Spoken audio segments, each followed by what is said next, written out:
క్రీస్తునందున్న ప్రియులకు ప్రేమతో వందనాలు తెలియజేస్తున్నాను. నవంబర్ నెల 2వ తేదీ 2025. ఈరోజు దేవుడు మనకు చేస్తున్న వాగ్దానం ఏమిటనగా యెషయా గ్రంథము 41వ అధ్యాయము 11వ వచనం. నీ మీద కోపపడిన వారందరూ సిగ్గుపడి విస్మయమొందుదురు, నీతో వాదించువారు మాయమై నశించిపోవుదురు. ఆమేన్.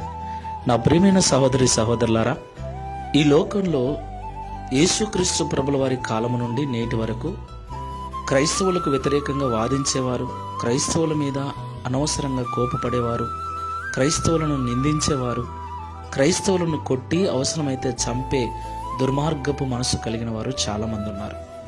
అవును ప్రియులారా, కొన్నిసార్లు మన ఇంట్లో వారే మనకు వ్యతిరేకంగా కోపపడుతూ ఉంటారు. మన పిల్లలే, మన భర్తనే, మన భార్యనే, మన తల్లిదండ్రులే, ఏమి కాని వారు కూడా కొన్నిసార్లు కోపపడుతూ మనతో వాదిస్తూ మన జీవితాన్ని బలహీనపరిచేటువంటి స్థితికి తీసుకెళ్తారు.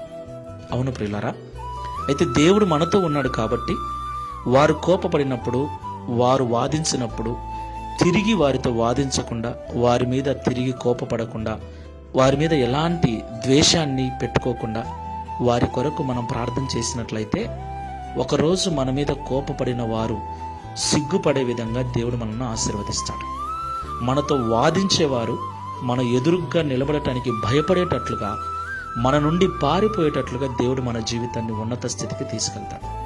కాబట్టి ఈ మాటలు వింటున్న ప్రియ సహోదరి సహోదరులారా, ఈరోజు నీ స్థితిని బట్టి, నీ అనారోగ్యమును బట్టి, అనేక కారణాలను బట్టి నీ మీద కోపపడేవాళ్ళు, నిందించేవాళ్ళు, నీతో వాదించేవారు, నిన్ను చులకనగా చూసేవారు ఎంతమందైనా ఉండని, భయపడొద్దు, బాధపడొద్దు. విశ్వాసముతో ప్రభువుకు నమ్మకంగా జీవించు. ఒకరోజు ఆయన నిన్ను హెచ్చించినప్పుడు, నిన్ను ఉన్నత స్థానంలో నిలబెట్టినప్పుడు, ఈరోజు నిన్ను నిందించిన వారే, వాదించిన వారే, కోపగించిన వారే సిగ్గుతో తలదించుకునే విధంగా దేవుడు చేస్తాడు. అట్టి విశ్వాసముతో, నమ్మకంతో ప్రార్థనాపూర్వకంగా ముందుకెళ్దాం. ప్రార్థన చేసుకుందాం. సజీవుడా, సర్వశక్తిమంతుడా, మీకు స్తోత్రాలు చెల్లిస్తూ ఉన్నాం. నీ మీద కోపపడిన వారందరూ సిగ్గుపడి విస్మయమొందుదురని, నీతో వాదించువారు మాయమై నశించిపోవుదురని ఈ ఉదయకాల సమయం మాతో మాట్లాడినందుకు స్తోత్రములు. ప్రియ తండ్రి, ఏది ఏమైనను నీ బిడ్డలమైన మాకు ఈ లోకంలో వ్యతిరేకతలు ఎన్నో, వ్యతిరేకంగా వాదించేవారు, చులకనగా చూసేవారు, రకరకాల ఆలోచనలు కలిగి మమ్మల్ని బాధ పెట్టాలని ప్రయత్నించేవారు చాలామంది ఉన్నారు.